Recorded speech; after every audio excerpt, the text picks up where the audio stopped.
welcome to 308. I am Keith Andrew.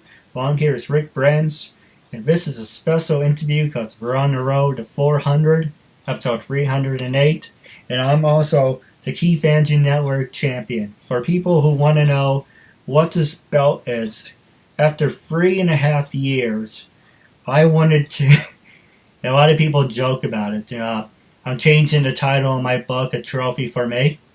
I wanted to reward myself for my hard work about not giving up and showing to people it was a learning disability. I can still mount to something.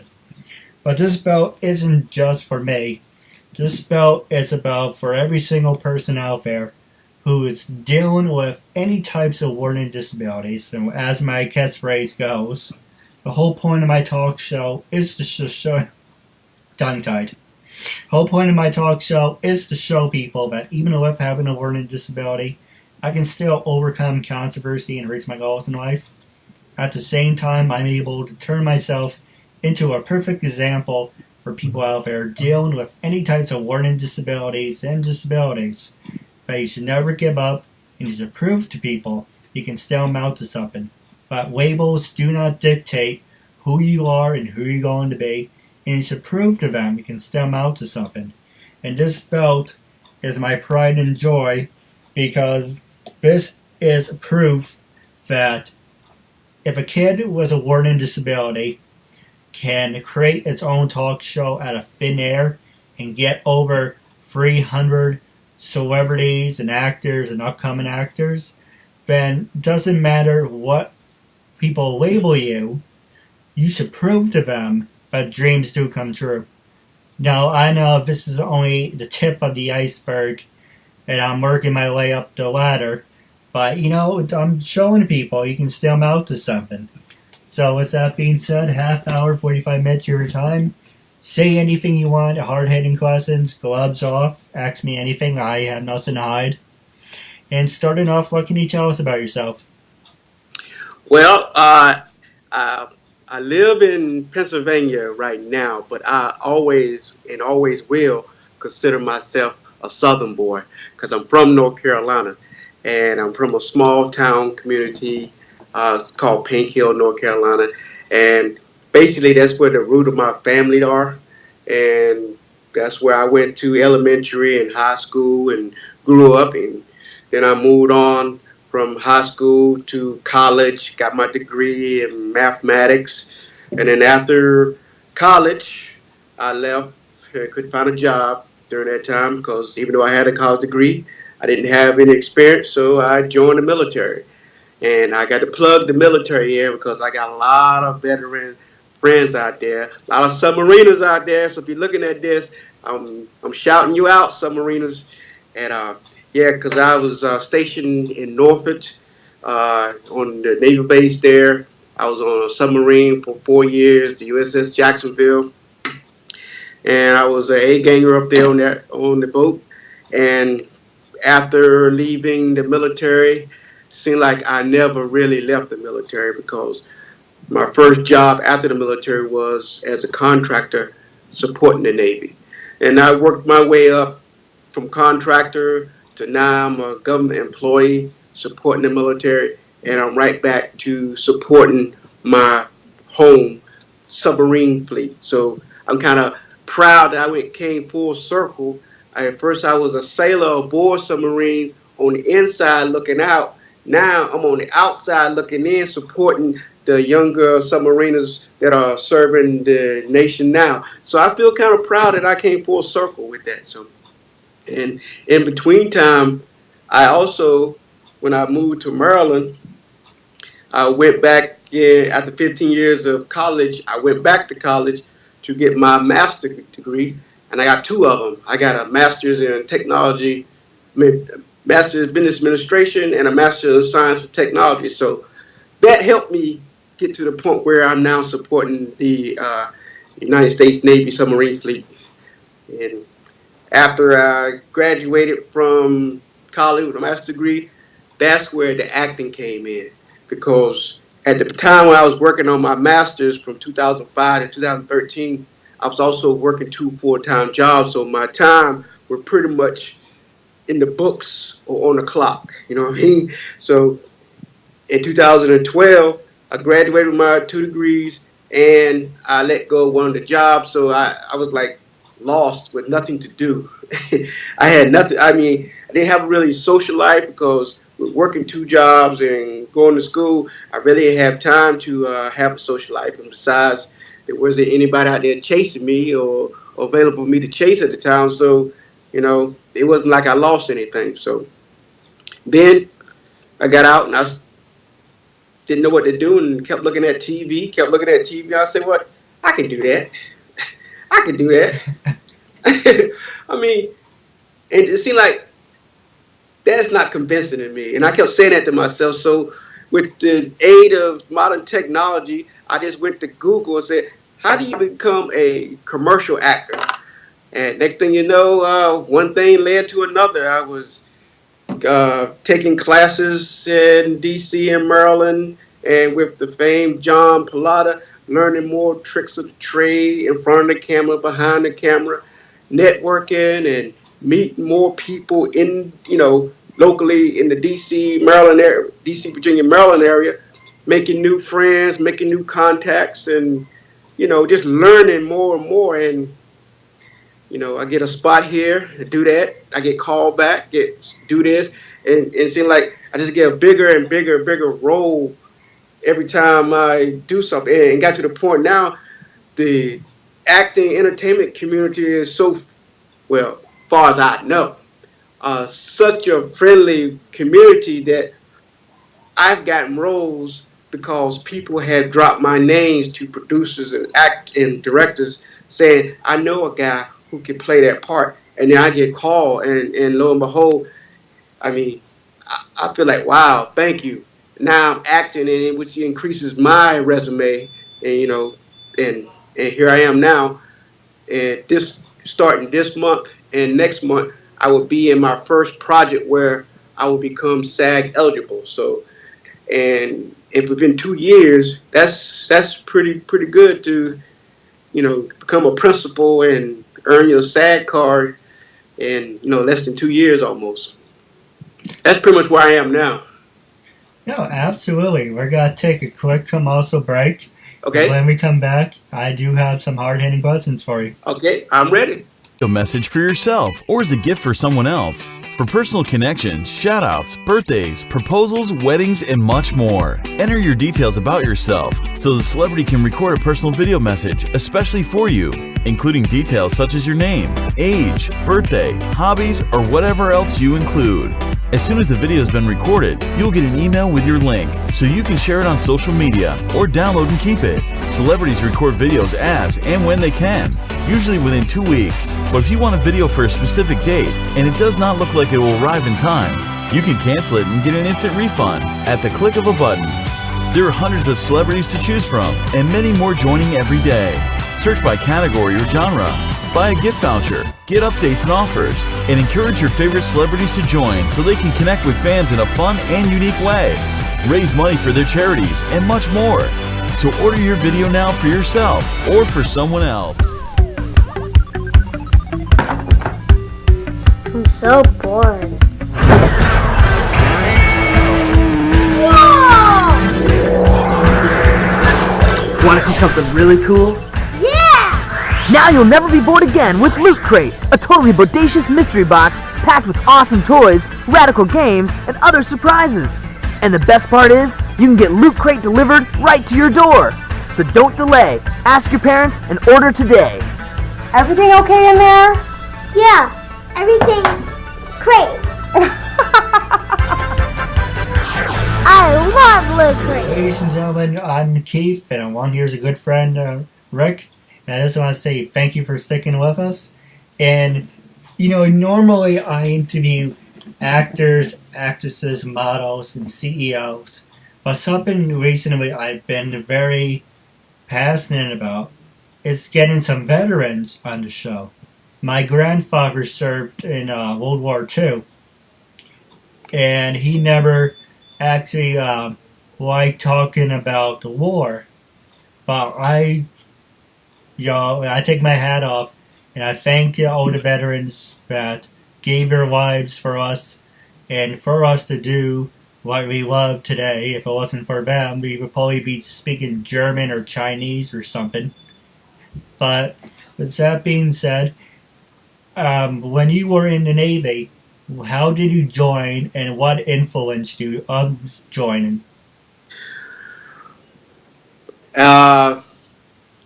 I was quite shocked and disappointed that after graduating from college with a degree and thinking that all I had to do now was to just come out here and apply for a job and say, hey, I got a college degree. I am smart enough and I got high enough aptitude to work in your company, whatever it is. It seemed like everywhere I went, sorry, no experience. Okay, you got a degree, no experience. Have you done this before? We look for somebody a little more experienced. And you hear that pretty much all the time. It doesn't matter just because you got a degree. If that's all you got, then you're still short. So every day that I had a temp job that I got through a temp agency, every day that I went to my temp job, I had to pass the recruiter. And then there's one day I just say, you know what? What the heck? I'm just going to stop and find out and ask some questions. Well, I went in there to ask questions, all right. Seemed like that same day that I went to ask questions, I had signed up for the Navy, and next thing you know, I'd already had an appointment to go to Raleigh to get my physical test and swearing in. I'm telling you, those recruiters are real slick. They saw me coming a long way, man. They had me all hyped, but I don't regret it. I went, I had my physical, did my paperwork, signed in, I swore in, and and next thing you know, a couple months later, I was getting picked up and shipped off to Florida where I had boot camp. At that point, I haven't decided what part of the Navy I was going to be in, but boot camp was just like you thought it would be. Boot camp with they strip you of your civilian sanity, they strip you of who you are and make you into a unit, a keg in a unit, and teach you how to work together. It instill a lot of working with your fellow man, no matter what color, race, or whatever that other person is. They teaches you that. It's like to become your father again. Okay, and after I finished boot camp, I was very proud of myself because I think I actually lost some weight, and I looked good in that uniform, walking down and seeing my grandmother, seeing me in that, graduating. And after I left that and went back to the Navy, I decided that I wanted to be a submariner. I wanted to be a submariner because I always grew up trying to be different from anybody else. And everybody I knew from back home were either joining the Army or joining the Marine. And I knew I wasn't going to join those two because they run too much. So, and then the people I knew from boot camp and whatever, they was joining the surface fleet. Nobody talked about submarine fleet. So I said, well, I think I'm going to join the submarines so I can be different. And I did it. And I think that was the best decision I ever made because to me, being on a submarine, you really incorporate all that knowledge they teaches you in boot camp on how to rely on your fellow man. Because when you under the ocean, you are the world. You can't call nobody to come put out fires, to come stop a flood, or cook you some food, or if you cut yourself, you can't call nobody to come and rescue because you are the world. And everybody on that submarine is either your father, your uncle, or your brother. I mean, that's the way it is on a submarine, and I'm proud of that because I don't think I could take being on a surface ship where you got thousands of people or individual, and those attitudes when you got that many people, it's not as strong if you got just like a finite number like 150. I shouldn't even say that. When you got a finite number of people on a submarine, I mean, you get to know each other on a personable basis instead of that's officer blankety blank. But on a submarine, you know that person because you see him every day, you work with him every day, you talk to him, he talk to you. It's like y'all brothers, and you become brothers. And I like that. I mean, it's a lot of work. Trust me, it's a lot of work. Because like I said, you are the world under the ocean. Under the ocean, you are the world. No, absolutely. Yeah. Now, the next question I was going to ask, well, for the submarines, I always wanted to go, it's on my bucket list. I always wanted to go to the Intrepid. It's in New York, right? Yes. Yeah.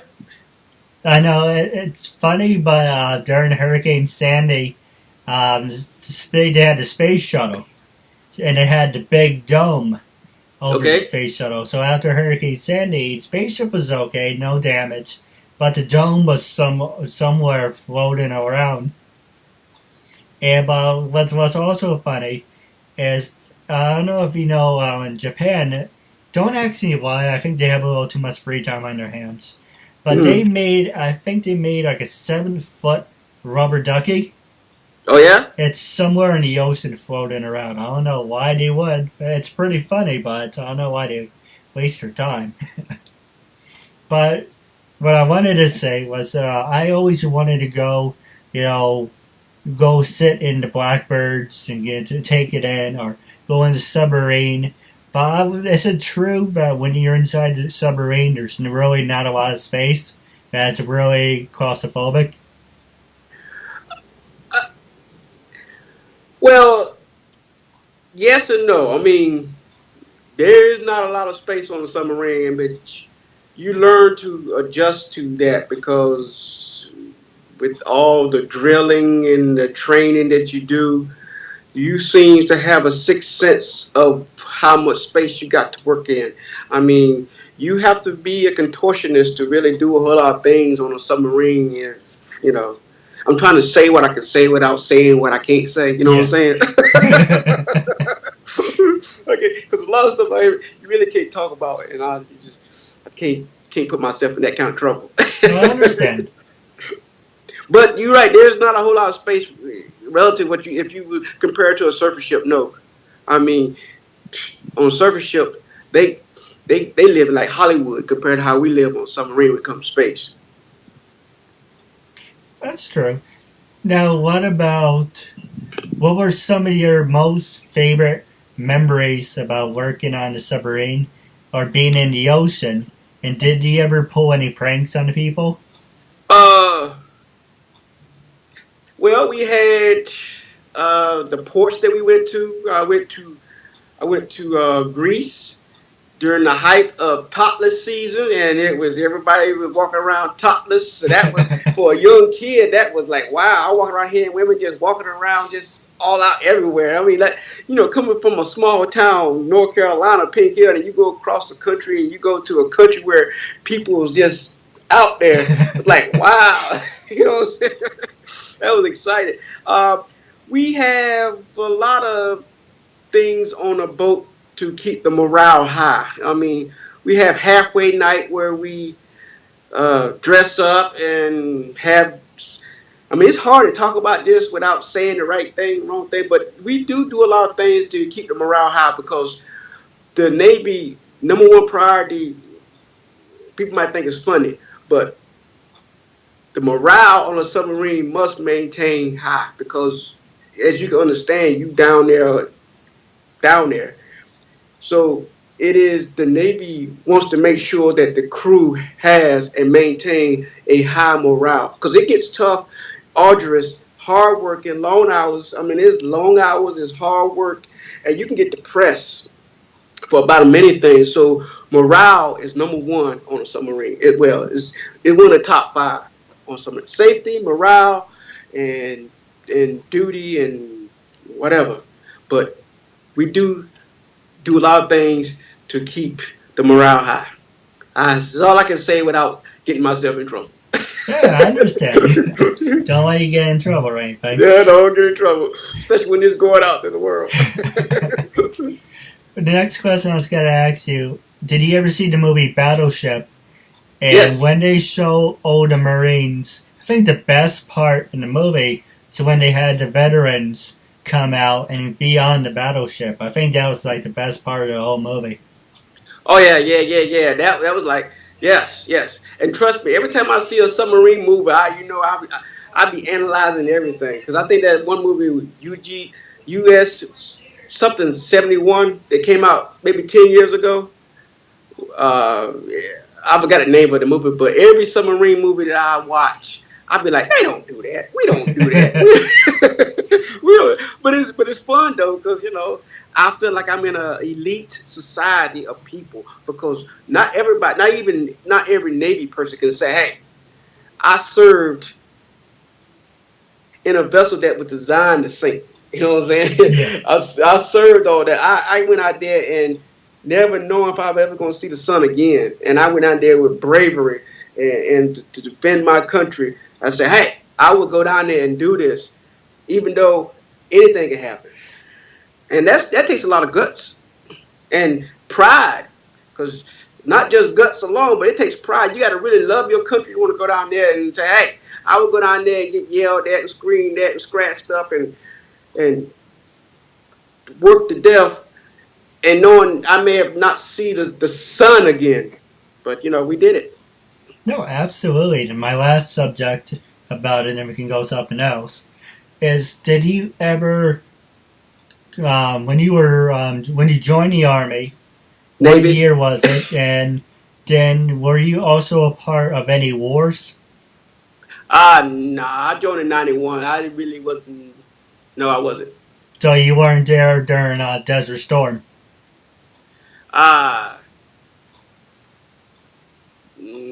No. Right. I wasn't. I can't really talk about a whole lot of the stuff of the Navy. I really can't. I hear you. And if there's any other veterans out there, I would love to have more veterans on the show. Oh, I have lots of veteran friends, and I can pass the word on that any veteran interested in talking, hey, you are willing to coordinate. No, absolutely. Now I'm going to pass the show over to you. Was there anything you wanted to talk about? Anything you want to promote? This is your time, after all. Yes. As I mentioned earlier, I recently started getting into acting maybe 2 years ago, and I've done some projects, and I got some projects out there now, and there's waiting to be released. I did a international. I had no speaking parts, but I was part of an international movie that was done with Bollywood and Hollywood, Bollywood in India and Hollywood over here, and it's due to come out in March sometime. And you will see me. I am part of the wedding scene of the stars of the show. I'm one of the groomsmen, so you'll see the goatee. That'll be me. So look for me there. I got a couple of independent movies coming out.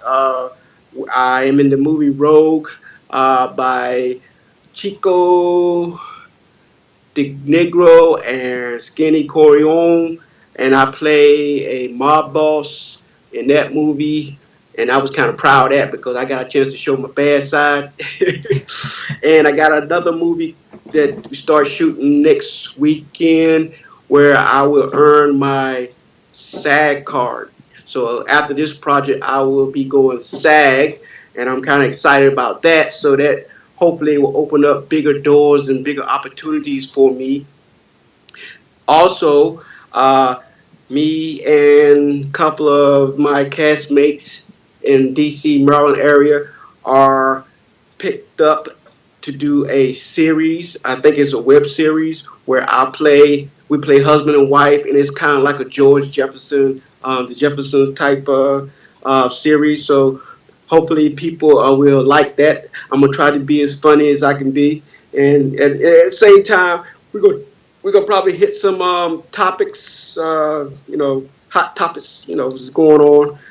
Also, another project I got going on where I'm in another TV series where I play a fancy, wealthy preacher that the whole society respect, and I'm very flashy, kind of like Creflo Dollar. I'm very well respected, looked up to, and I'm very flashy, even though I'm a man of the cloth. So that should be kind of interesting as well. See what else I got going on. And I want to thank all the casting agencies out there who know that I am working a full-time job, who still look out for me because they know I can't come to the projects that are done during the week. So whenever there are projects over the weekend or holiday, they usually let me know. And like ECE, Casting Agency, Betsy Royal, Casting Agency, I think it's Marinella Humes, Casting Agency. They the one that does House of Cards, and Dragon Nut. Because of those folks, I have continued to keep my feet wet in the industry, and I'm not left out because it is hard because a lot of things comes out during the week that I may be fit that I would like to audition for, but I can't take off during the week to go for audition, and then if I don't get the job, that I feel upset. Then if I do get the job, then the shoot is probably during another week during the week where I had to take off, and I just can't afford to do that, especially when I just started the job. So I like to thank all those folks out there, those casting agencies that keep hitting me up and saying, I got something on the weekend or I got something on the night. Can you come and do this? And because of them, I'm still grooving and progressing. What else I got? Just look for me, and I hope to be able to get my star to rise, shiner brighter and brighter as the years come. No, absolutely. Now, wrapping up, how can people follow you on social media? Oh, okay. On Facebook, I am Ricky Kelvin Branch on Facebook, and on Instagram, I am Rick the Ponderer, and I'm on Twitter, but I don't really use it that much because I don't know how yet. And on Twitter, I think I'm just PRIAPUS, but right now the easier way is Facebook and Instagram. And I'm sure that I will get more familiar with Twitter, and there's one other one.